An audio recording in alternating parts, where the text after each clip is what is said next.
네, 안녕하십니까. 에베소서를 살펴보고 있습니다.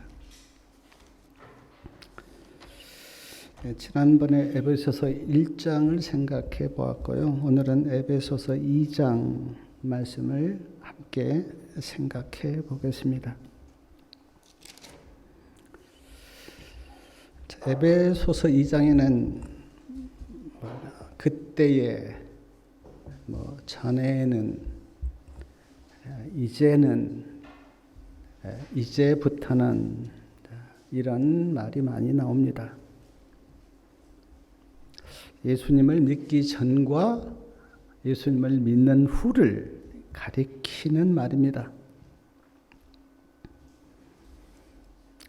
그렇다면 예수님을 믿기 전에는 내가 어떤 상태였는가? 에베소서 2장 1절 말씀을 보니까 너희의 허물과 죄로 죽었던 허물과 죄로 죽었다, 그렇게 말씀합니다. 여기에서 죽음은 육체의 죽음을 말하는 것은 아닙니다. 영적인 죽음, 우리가 하나님을 떠나면, 하나님으로부터 분리되면 우리의 영혼은 죽습니다. 마치 나무에서 가지가 떨어져 나가면 그 가지가 죽은 것과 같습니다. 작년인가 제가 여기 그 참나무 하나가 넘어졌는데 전혀 죽은 것 같지 않지 잎이 너무 파란 거예요. 그래서 내가 속으로 나무가 넘어졌는데 안 죽었나? 1년 동안 나무가 살아 있었어요. 근데 지금은 죽었습니다. 하나님을 떠난 영혼도 우리가 보기에는 살아있는 것처럼 보이지만 영적으로 보면 죽은 상태입니다. 에베소 2장 2절 말씀을 보니까 세상 풍습을 쫓고 공중의 권세 잡은 자를 따랐으니, 세상 풍습을 쫓았다. 공중의 권세 잡은 자, 우리가 이걸 악한 영이라 그렇게 부르는데, 공중의 권세 잡은 자를 따랐다. 어떤 분이 이렇게 말할지 모르겠습니다. 나는 그런 것 따르지 않고 내 자신을 믿고 살았다. 물론 그럴 수 있죠. 그러나 하나님께서 보실 때 이 세상에는 두 부류밖에 없습니다. 하나님을 믿는 사람과 믿지 않는 사람. 중간은 없습니다. 에베소 2장 3절에 보니까 본질상 진노의 자녀였다. 그 제일 끝에 그렇게 나옵니다. 왜 이렇게 말씀하시는가? 예수님을 믿지 않으면 진노를 받기 때문입니다. 사랑하는 여러분, 예수님을 안 믿으면 허물과 죄로 죽은 자이고, 세상 풍습을 쫓고 공중의 권세 잡은 자를 따른 자이고, 본질상 진노의 자녀입니다. 얼마나 상태가 안 좋습니까? 여기에 무슨 희망이 있습니까? 근데 하나님께서 이런 인간을 어떻게 하셨는가? 에베소 2장 4절 말씀에 보면, 우리 4절 말씀 같이 한번 읽어보겠습니다. 긍휼에 풍성하신 하나님이 우리를 사랑하신 그 큰 사랑을 인하여, 영어 성경에는 그러나가 들어있습니다. but, 그러나 우리의 신세가, 그리고 우리의 영적인 상황이 아주 안 좋지만, 그러나 하나님이 은혜를 베푸셨다. 긍휼에 풍성하신 하나님이 우리를 사랑하신 그 큰 사랑을 인하여 하나님의 사랑이 임했습니다. 전혀 소망이 없는 인간에게 하나님의 사랑이 임했어요. 그래서 그 말씀에 보니까 허물과 죄로 죽은 우리를 살리셨다. 예수님과 함께 일으키셨다. 예수 그리스도 안에서 함께 하늘에 앉히셨다. 그렇게 말씀합니다. 믿음으로 받지 않으면 이해할 수 없는 말씀인데, 저도 이렇게 브라질에 갈 때 이제 미국을 거쳐서 브라질에 갔거든요. 미국 가는 비행기에 타고 있으면 자연스럽게 미국에 갑니다. 그리고 브라질 비행기를 타시니 브라질에 가요. 우리가 예수님 안에 있으면, 그러니까 예수님 안에 내가 영적으로 있으면 이런 일이 이루어져요. 예수님 안에 있으면 말이에요. 그래서 에베소서에는 굉장히 많이 나온 말씀이 뭐냐면 예수님 안에, 그리스도 안에, 그의 안에, 이런 말이 계속 30몇 번이 나와요. 사랑하는 여러분, 예수님 안에 거하기를 바랍니다. 근데 실제로 우리가 예수님이 재림하시면 예수님을 믿고 잠든 자는 그때 부활하고 공중으로 올라가서 공중에서 예수님을 만나서 하늘에 가고, 그리고 하나님의 보좌에 앉아서 우리가 악인들과 악한 천사들을 심판한다고 그렇게 성경에는 말씀합니다. 에베소 2장 7절에 보니까 하나님이 예수님 안에서 우리에게 자비를 베푸심으로 하나님이 얼마나 은혜가 풍성하신 분인가 그거를 알리셨다는 거예요. 우리를 버려두지 않고 사랑하시고 은혜를 베푸심으로 하나님이 누구신가를 알게 하셨다는 거예요. 그리고 이 하나님이 누구신가를 대대에 전하도록 하셨다는 거예요. 그래서 오늘 우리가 하나님이 우리에게 은혜를 베푸신 사랑이 많으신 분이구나, 그렇게 우리가 알고 있습니다. 에베소 2장 4절부터 7절까지 보니까 긍휼이 나오고 사랑이 나오고 자비가 나오고 은혜가 나오는데 이것 다 하나님을 설명하신 말씀이에요. 하나님은 긍휼이 많으신 분이다. 우리를 사랑하시는 분이다. 자비로우신 분이시다. 은혜가 풍성하신 하나님이시다. 하나님을 다 설명하신 말씀이에요. 우리 에베소 2장 8절 말씀 같이 한번 읽어보겠습니다. 8절이요. 너희가 그 은혜를 인하여 믿음으로 말미암아 구원을 얻었나니 이것이 너희에게서 난 것이 아니요 하나님의 선물이라. 그 은혜를 인하여. 자, 은혜가 뭡니까? 가래법문교월 1권 347페이지에 보니까 은혜는 받을 자격이 없는 자에게 베푼 하나님의 호의다. 받을 자격이 없는 자에게 베푼 호의. 제가 두 가지 예를 좀 들어보겠는데, 누가복음 15장에 보면은 우리가 너무나 잘 알듯이 집을 나간 둘째 아들이 나옵니다. 아버지께 몫을 달라고 해서 몫을 가지고 집을 나갔어요. 그리고 창기와 그 재산을 다 허비했습니다. 그리고 거지가 되었어요. 먹을 것도 없고 갈 데도 없으니까 이제 아버지 생각이 난 겁니다. 내가 아버지께 돌아가야지. 우리 아버지 집에는 먹을 것도 많고 참 부잔데. 그리고 아버지께 돌아옵니다. 아버지께 어떻게 대합니까? 너는 자격이 없으니까 내 아들 아니야, 그렇게 내쳤는가? 성경은 그렇게 말하지 않습니다. 반갑게 맞아들이고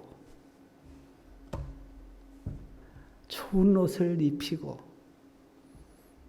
너는 내 아들이라고 하는 표시로 손에 가락지를 끼우고 신을 신기고 소를 잡아서 잔치를 벌입니다. 이 아버지가 누구를 가리키는가? 하나님을 가리켜요. 하나님이 우리를 그렇게 대하셨다는 겁니다. 그러니까 나는 죄가 많아서 하나님께 돌아갈 수 없어 그렇게 말할 사람은 없어요. 왜냐하면 하나님은 누구나 다 받아주시기 때문에.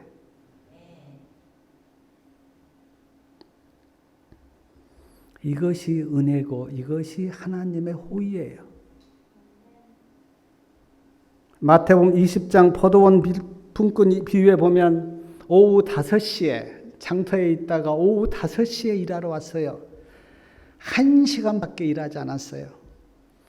근데 그 일꾼들에게 하루 품삯을 줍니다. 1시간밖에 일하지 않았는데 하루 품삯을 줘요. 이게 하나님의 은혜고 하나님의 호의예요. 그래서 에베소서 2장 5절 끝에 보니까 너희가 은혜로 구원을 얻은 것이라. 우리가 조금 전에 8절을 읽었는데 너희가 그 은혜를 인하여 믿음으로 말미암아 구원을 얻었나니 구원이 너희에게서 난 것이요 아니요 하나님의 선물이라. 사랑하는 여러분, 구원이 너희에게서 나지 않았다 그렇게 말씀하셨는데 너희에게서 나지 않았다고 하는 그 의미가 뭡니까? 너희가 잘해서 너희가 받을 자격이 있어서 구원받은 것 아니다. 너희는 받을 자격이 없지만 하나님께서 선물로 구원을 주신 것이다. 성경에는 분명하게 말합니다. 예수님을 믿음으로 구원을 받는다. 다른 길은 없어요. 다른 길은 없어요. 아무리 돈을 많이 바쳐도 그것이 나를 구원하지 못하고요. 내가 1000명, 2000명 영혼을 전도했다고 그것이 나에게 구원 주는 것 아니에요. 구원은 그리스도를 통하여. 여기 선물이다 그렇게 나오는데 선물을 받으면 마음이 어떻습니까? 기뻐요. 선물을 받으면 마음이 기뻐요. 조그만한 선물을 받아도 마음이 기쁘고 큰 선물을 받으면 감격하면서 기뻐요. 마음이. 저는 제가 큰 선물을 받아본 적은 기억이 잘 없는데 와이사스, 양말 그것만 받아도 마음이 얼마나 기쁜지 몰라요. 근데 성경에는 지금 구원이 하나님이 너희에게 주신 선물이라고. 성도님들 마음이 어떠십니까? 내가 영생을 선물로 받았다고 믿으면 마음이 어떠십니까? 감격하도록 기쁩니까? 아니면 무덤덤합니까? 정말 구원을 선물로 받았다고 내가 믿으면 기쁘고 감격할 거예요. 그래서 막 찬양을 부릅니다. 하나님 감사합니다. 나 같은 죄인을 살리시고 구원 주신 하나님 감사합니다라고 찬양을 부르지 않을 수가 없어요. 선물로 진짜 받으면. 근데 저는 참 이해가 잘 안 돼요. 왜 구원을 선물로 받아놓고도 무덤덤할까? 안 믿어서 그럴까? 에베소서 2장 11절 말씀에 보니까 그러므로 생각하라 그럽니다. 그러므로 생각하라. 무엇을 생각하라는 겁니까? 예수 믿기 전에 내가 어떤 사람이었는데 예수님께서 은혜를 베푸셔서 예수님 믿고 어떤 사람이 되었는지 생각해 보라고. 그러므로 생각하라. 그리고 쭉 말씀에 나옵니다. 에베소 2장 11절에 보니까 에베소 사람들은 전에는 하나님을 믿지 못한 이방 사람들이었어요. 우리처럼 말이에요. 우리가 어떻게 하나님을 알았습니까? 조선시대 이전만 가도 우리나라 사람이 하나님이 누군지 몰랐어요. 할례받지 못한 무할례자였습니다. 12절에 보니까 그때 그랬는데 여기 그때는 그리스도 밖에 있었다고, 이스라엘 사람이 아니었고 하나님의 언약을 알지 못한 사람이었다, 그렇게 말씀합니다. 그래서 소망이 없었다고. 소망이 없었어요. 그런데 하나님께서 은혜를 베푸셔서 소망을 갖게 하셨고 구원을 얻게 하셨어요. 제가 말씀을 이렇게 묵상하다가 제 인생을 좀 돌아봤는데, 제가 예수 믿기 전에 20대 때, 제가 어렸을 때 예수를 믿었는데 그때는 제가 잘 몰랐고요. 제가 이제 그 다리에서 떨어져서 머리를 되게 다쳤어요. 공부를 좀 하려고 하면은 코피가 계속 나서 공부를 못 하겠는 거예요. 독서실에 들어갔는데 도저히 공부가 안 되는 거예요. 그래서 제가 참 많이 방황을 했습니다. 어떻게 살아야 할까? 인생의 의미가 뭘까? 방황을 참 많이 했는데 어느 날 십자가가 딱 보이는데 그 십자가의 마음이 끌리는 겁니다. 그래서 제가 아무도 전도하지 않았는데 제 스스로 교회를 찾아갔어요. 그리고 내가 예수님을 믿겠다고 그렇게 고백했어요. 그리고 내 인생의 의미를 찾았습니다. 저는 가끔 이런 생각을 해봅니다. 내가 예수님을 믿지 않았다면 어떻게 되었을까? 하나님의 은혜가 너무 감사해서 사도 바울처럼 이런 고백을 해요. 나의 나 된 것은 다 하나님의 은혜입니다. 다른 말로는 설명할 길이 없는 것 같아요. 하나님의 은혜입니다. 내가 하나님을 알고 예수님을 믿고 한 이 모든 것이 하나님의 은혜입니다. 제가 그 은혜라고 하는 복음성가 참 좋아하는데요. 거기에 보면 내가 지금까지 살아온 것, 당연한 것 아니고 하나님의 은혜입니다. 당연한 것 아니에요. 하나님께서 은혜를 베푸신 거예요. 제가 이 은혜를 생각하다가 설교 쓰면서 성경이 생각이 났어요. 성경이가 태어났을 때 심장에 구멍이 뚫렸어요. 저희도 의사한테 처음 그 말을 들었을 때는 충격이었습니다. 혹시 장애인이 되지 않을까 하는 굉장히 많은 염려와 걱정이 있었어요. 의사가 말하기를 이 심장에 난 구멍이 만약에 막히지 않으면 수술을 해야 됩니다. 그랬습니다. 그래서 그때 우리가 하나님께 기도하고 교인들에게 기도를 부탁을 했죠. 하나님, 교인님들에게, 성도님들, 성경이 심장에 구멍이 났는데 기도 좀 해주십시오. 저희가 어떻게 하겠어요? 근데 하나님의 도우심으로 성경이 심장에 난 구멍이 막혔어요. 그래서 우리 교인들, 그걸 아는 그 교인들은 성경을 볼 때마다 하나님의 은혜라고 참 너무 감사합니다. 저도 성경이도 하나님께 받은 은혜가 커요. 근데 우리 성도님들도 다 하나님께 받은 은혜가 큽니다. 지금까지 살아온 것, 당연한 것 아니고 하나님의 은혜예요. 특별히 오늘 지금 여기에 앉아서 하나님께 경배하고 예배를 드린 것은 정말 하나님의 은혜가 큰 거예요. 우리가 똑똑해서도 아니고 잘나서도 아니고 지혜로워서도 아니에요. 성령이 역사하셔서 나를 부르신 거예요.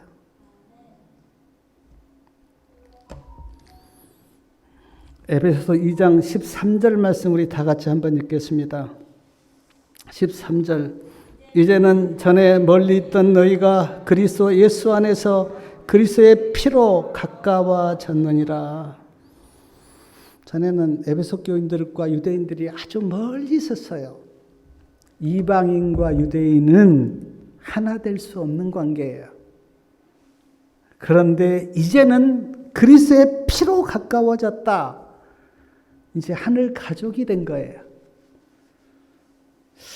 여기에 물론 제 이렇게 친척들도 계시고 성도님들도 계시는데 제 친척들이야 제가 성문 연말을 통해서 이렇게 만나게 되었지만 다른 성도님들은 제가 먼 사람들입니다. 근데 어떻게 가까워졌는가? 예수님의 피로. 그래서 에베소서 2장 14절에는 화평이 나오고 15절에도 화평이 나오고 16절에는 화목이 나오고 17절에는 평안이 나옵니다. 이스라엘 백성들과 이방인들이 어떻게 화평하고 화목하게 되었을까? 에베소 2장 14절 말씀 같이 한번 읽겠습니다. 그는 우리의 화평이신지라 둘로 하나를 만들어 중간에 막힌 담을 허셨다. 담이 있었는데 그 담을 예수님이 헐어버렸어요. 중간에 막힌 담을 예수님이 헐었어요. 그리고 가까워지도록 화목하도록 예수님이 그렇게 만드셨어요. 16절에 보니까 원수된 것 의문에 속한 계명의 율법을 자기 육체로 폐하셨으니 전에는 원수였는데 그 원수를 예수님이 십자가를 지시고 그냥 폐하신 거예요. 그래서 이제는 다 하나가 된 거예요. 예수님 안에서 화목한 겁니다. 사랑하는 여러분 꼭 기억하시기 바랍니다. 우리에게 막혀있는 모든 담을 예수님이 헐었고 전에는 원수였는데 십자가로 그 원수를 폐하셨어요. 그러므로 그리스도인들은 누구와 원수가 돼 있으면 안 돼요. 어떤 사람과 마음이 나눠져 있으면 그건 그리스도인의 말씀이 아니에요. 여기 그리스도인의 태도가 아니에요. 예수님이 다 그렇게 중간에 막힌 담을 헐고 원수를 화목하게 만드는 일을 예수님이 하셨기 때문에 물론 세상 사람들도 화목해야 되죠. 그러나 특별히 예수님을 믿는 우리는 다른 사람과 다투지 말고 화목하시기 바랍니다. 물론 영적으로 선악간의 대쟁투는 있죠. 그러나 히브리서 12장 14절 말씀에 보면 모든 사람으로 더불어 화평함과 거룩함을 쫓으라. 이것이 없이는 아무도 주를 보지 못하리라. 그래서 싸우고는 예수님 못 만난다는 거예요. 서로 화목하고 사랑하고 잘 지내야 예수님을 만난다는 거예요. 복음성경 359페이지에 이런 말씀이 있습니다. 마치 부모가 자녀에게 언제든지 오라고 하시는 것 같이 주께서는 우리에게 우리의 부족한 것들, 곤란한 문제들 그것 다 내려놓고 오라고 말씀하신다. 모든 약속은 확실하다. 예수는 우리의 보증인이시요 중보자이시다. 에베소 2장 20절 우리 말씀 같이 한번 읽겠습니다. 너희는 사도들과 선지자들의 터 위에 세우심을 입은 자라. 그리스도 예수께서 친히 모퉁이 돌이 되셨느니라. 사도들과 선지자들 위에 우리가 세우심을 입었다. 그리고 예수님이 모퉁이 돌이 되셨다. 그러므로 어떻다는 겁니까? 우리를 무너뜨릴 수 없다는 거예요. 만약 우리가 우리 스스로 서 있다면 무너지죠. 근데 우리가 누구 위에 서 있냐면 사도들과 선지자들 터 위에 서 있고 예수님이 모퉁이 돌이 되어서 우리를 붙들고 계시기 때문에 제가 건축을 잘 모릅니다. 근데 옛날에는 집을 지을 때 모퉁이 돌을 큰 걸 세우고 그것과 연결시켜서 다 이렇게 이제 그 돌을 쌓다 그래요. 그래서 모퉁이 돌이 없으면 쌓을 수가 없습니다. 근데 예수님이 지금 모퉁이 돌이 되셨다고. 사랑하는 여러분, 교회는 어떻게 보면 참 약합니다. 교회가 무슨 무기가 있는 것도 아니고, 그렇다고 교회가 혈기를 부릴 수도 없고, 교회는 약해요. 그런데 사랑하는 여러분, 2000년 교회 역사를 보면 교회를 없애려고 수많은 노력을 했는데 교회는 없어지지 않았어요. 약한데. 오늘 누가 우리를 찾아와서 우리를 때리면 우리는 맞을 수밖에 없는 그런 사람이지만 어떤 권력도 어떤 나라도 독일의 히틀러는 무너졌지만 프랑스 나폴레옹은 무너졌지만 알렉산더는 무너졌지만 교회는 무너지지 않았어요. 왜 그렇습니까? 예수님이 붙들고 계시기 때문에. 우리의 믿음이 선지자들의 피 위에 말씀 위에 세워졌기 때문에 교회를 무너뜨릴 수가 없었어요. 제가 그 중국 이야기를 들었는데 중국이 이제 공산화되면서 엄청난 핍박을 했잖아요. 선교사를 다 쫓아내고 예수 믿지 말라고. 근데 많은 성도들이 가정교회로 들어간 거예요. 그리고 이제 수십 년이 지나서 딱 뚜껑을 열어보니까 교인들이 더 많아요. 교인들이 더 많아요. 지금 중국의 교인들은 우리가 통상적으로 이야기할 때 한 1억 5천만 명 그렇게 봅니다. 사랑하는 여러분, 물론 우리가 참 뭐 혈액 이렇게 혈기로 할 수는 없지만 그러나 담대하게 우리는 주님이 우리를 붙들고 계시고 또 선지자들이 우리를 붙들고 계시기 때문에 담대하시기 바랍니다. 에베소서 2장 21절 말씀 보면 그의 안에서 건물마다 서로 연결하여 주 안에서 성전이 되어가고 서로 연결하여서 성전이 되어간다. 제가 벽돌상도 이렇게 보면 벽돌을 쫙 이렇게 뭐 수백 장, 수천 장의 벽돌을 갖다 놓고 서로 이제 연결을 하잖아요. 연결을 쫙 연결해서 이제 집을 짓잖아요. 우리도 주 안에서 성도들이 서로 연결하여 성전을 짓는다. 그렇게 말씀을 하는데 서로 연결이 되려면 어때야 됩니까? 사랑하고 화목해야 돼요. 사랑하지 못하고 화목하지 못하면 끊어집니다. 그리고 끊어지면 구원 못 받아요. 우리가 다 연결이 되어서 사랑으로 연결되고 화목으로 연결돼서 하나님의 성전을 지어가는 거예요. 그러므로 우리 성도님들 다투거나 싸우지 말고 사랑하고 화목하시기를 바랍니다. 자, 마지막 절 22절 말씀 우리 다 같이 한번 읽겠습니다. 너희도 성령 안에서 하나님의 거하실 처소가 되기 위하여 예수님 안에서 함께 지어져 가느니라. 예수님 안에서 함께 지어져 간다. 여기 또 함께가 나옵니다. 우리는 다 함께 가야 돼요. 세상 사람들은 모자라고 부족한 자는 그냥 두고 가는데 우리는 그럴 수 없어요. 우리는 그 사람 밑으로 가서 그를 붙들고 손을 잡고 우리는 함께 가야 돼요. 그게 그리스도의 정신이고 그리스도의 마음이에요. 함께. 근데 여기 보니까 무엇을 위해서 성전을 짓는가? 하나님의 거하실 처소가 되기 위하여. 이 말이 뭡니까?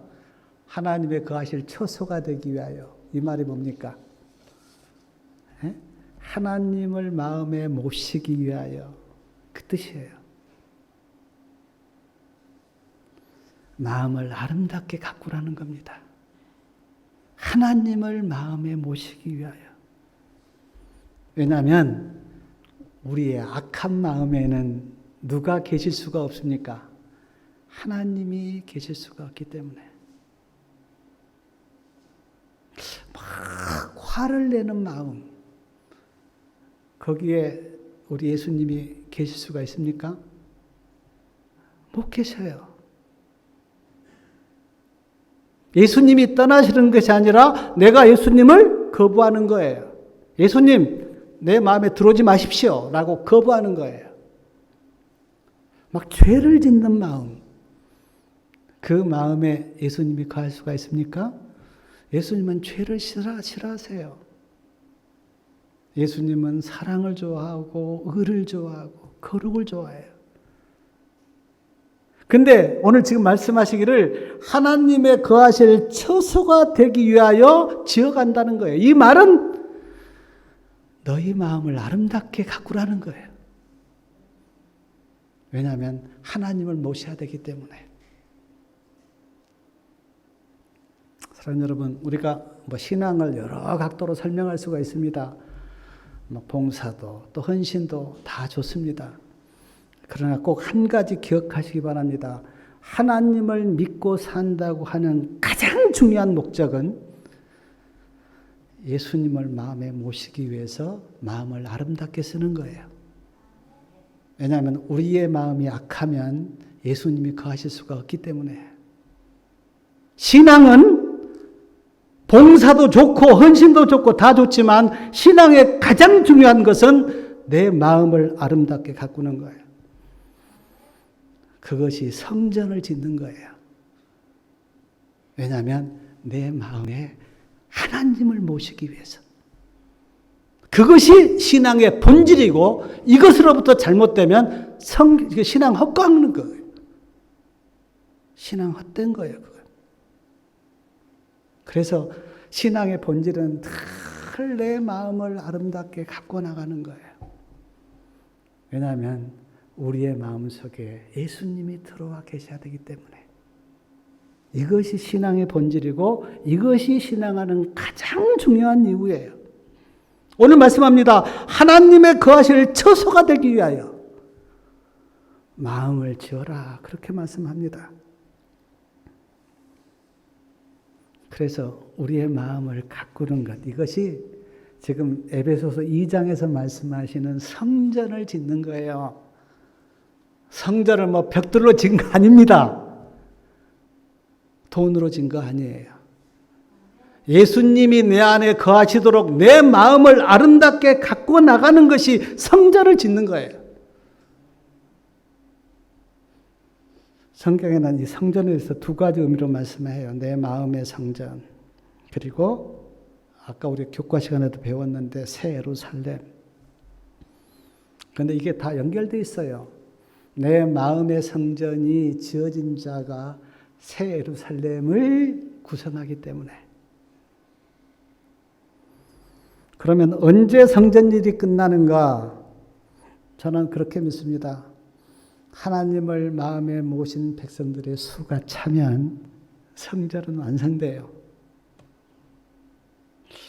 그 수가 몇 명인지는 저도 정확하게 모르겠는데 말씀해 보면 천사의 3분의 1이 타락해서 쫓겨났는데 그 쫓겨난 천사 3분의 1의 수가 차면 성전이 완성된다고 그렇게 배웠습니다. 사랑하는 성도님 여러분, 에베소서 2장 말씀을 이렇게 묵상하면서 저는 왜 예수님이 십자가를 지셨는지 생각해 봤어요.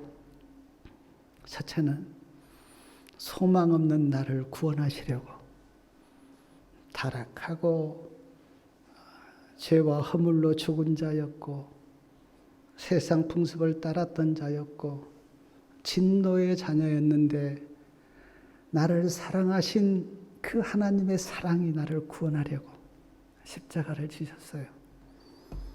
두 번째 의미는 십자가로 말미암아 중간에 막힌 담을 헐어버리고 우리를 다 화목케 하려고. 그래서 진짜 우리가 예수님을 믿고 십자가의 의미를 안다면 우리 마음속에 벽이나 원수는 없어야 돼요. 왜냐하면 예수님이 십자가로 다 그걸 허물었기 때문에. 만약에 내가 교회를 다니는데 아직도 미운 사람이 있고 원수가 있고 벽이 있다. 신앙 잘못한 겁니다. 그 십자가로 다 예수님께서 허무신 거예요. 우리에게는 사랑과 화목과 기쁨과 감사가 있어야 돼요.